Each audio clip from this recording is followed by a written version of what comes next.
कल आप बोल भी रहे थे कि बैंक निफ्टी स्पेशली जब आपने फिसलते हुए देखा था 43-50 के करीब आ गया था बैंक निफ्टी एक बार के लिए, तब आपने बोला था कि अब ये सपोर्ट लेवल पर आ रहा है और यहां से मूव आनी चाहिए। उसके बाद भी हल्का थोड़ा और फिसला, बट वहीं से फिर बॉटम होके ये बढ़िया रिकवरी रही। सवाल वही बनता है सर, रेंज के निचले स्तरों से हमने कल फिर से खरीदारी देखी, थोड़ा ग्लोबल सपोर्ट भी आ गया, क्या ऊपरी स्तरों पर आज फिर से दबाव बन सकता है? कैसे इस सेटअप को समझे? देखिए, पहले तो निचले स्तरों की बात करते हैं। कल दीप अनफॉर्चुनेटली मैं कुछ काम की वजह से क्लोजिंग शो नहीं कर पाया, लेकिन कल ही मैं मतलब हाल ही के दिनों में मैंने जितना किसी एक दिन शो मिस किया है क्लोजिंग वाला तो कल था, क्योंकि इतना स्ट्रॉन्ग बाय कॉल समझ में आ रहा था कि जिस करेक्शन को पूरा करने की जरूरत थी वो बैंक निफ्टी ने कर दिया। सो मैं अब बैंक निफ्टी पे पूरा कॉन्फिडेंट हूँ। अच्छा। हाँ, लीडरशिप फिर से आ जाएगी। ओके। क्योंकि बैंक निफ्टी मुझे चाहिए था 42,950 43,100 की रेंज में आकर एक बार अपना 54 से 150 से वहां तक का करेक्शन पूरा कर ले, 1,000-1,200 पॉइंट का वो काम हो गया। तो हाँ, वो टेस्ट कर लिया।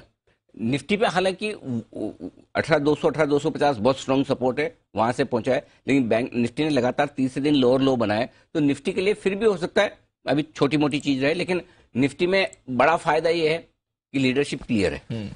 रिलायंस गिरने वाला है नहीं, और रिलायंस की लीडरशिप जो है वो बाय ऑन डिप्स वाली लीडरशिप दिखा रही, तो जो रिलायंस की लीडरशिप है वो निफ्टी की लीडरशिप आएगी। तो निफ्टी बाय ऑन डिप्स है, लेकिन बैंक निफ्टी ने करेक्शन पूरा कर लिया, ये कम संकेत है। सो आई थिंक कल के सेशन में बढ़िया चीज ये हुई कि आप एकदम सही लेवल पर पहुंचे। एक और अच्छी चीज हुई है दीप, जो हम थोड़ा आगे डिस्कस करेंगे, कि बाजार हल्के हुए हैं। और एक और चीज जो अच्छी हुई है कल के सेशन में वो ये, लगातार दूसरा सेशन था कल जब आप डे हाई पर बंद हुए। यस, बैक टू बैक, है ना। अगर 2 दिनों से आप 18,300, 3 दिनों से 18,300 को तोड़ रहे हैं, नीचे जा रहे हैं, कल तो 18,200 भी पहुंचे, जो स्टॉप लॉस का लेवल था वहीं से 2 पॉइंट ऊपर से घुमाया मार्केट, 18,202 का लो बनाया था। बैंक निफ्टी का स्टॉप लॉस 42,950 एग्जैक्टली वहीं से घुमाया। सो अगर आप पिछले 2 सेशन की, कल जो सुबह हम बात कर रहे थे जिसमें आपकी रेंज एकदम सेम रही, शुक्रवार को आप लोएस्ट लेवल पर बंद हुए, सोमवार को आप हाईएस्ट लेवल पर बंद हुए, कल भी कमोवेश रेंज सेम थी। हाँ। नीचे में आपने जरूर 50 पॉइंट नीचे का 18,200 का लेवल देखा, लेकिन ऊपर में हुई सेम आपका 18,425 के आसपास का था।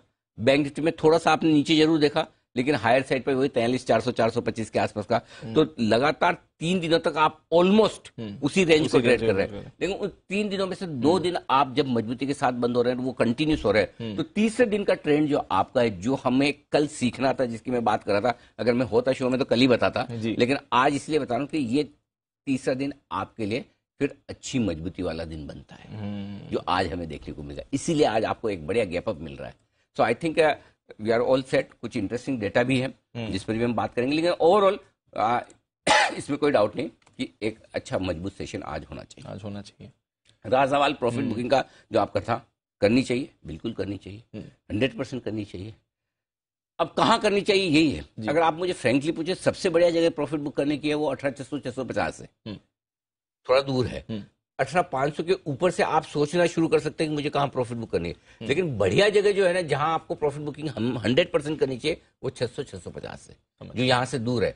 आ भी सकता है, कोई बड़ी बात नहीं, और क्यों आ सकता है उसके भी कुछ और कारण है, जो आप पूछेंगे तो बताऊंगा। पूछूंगा सर।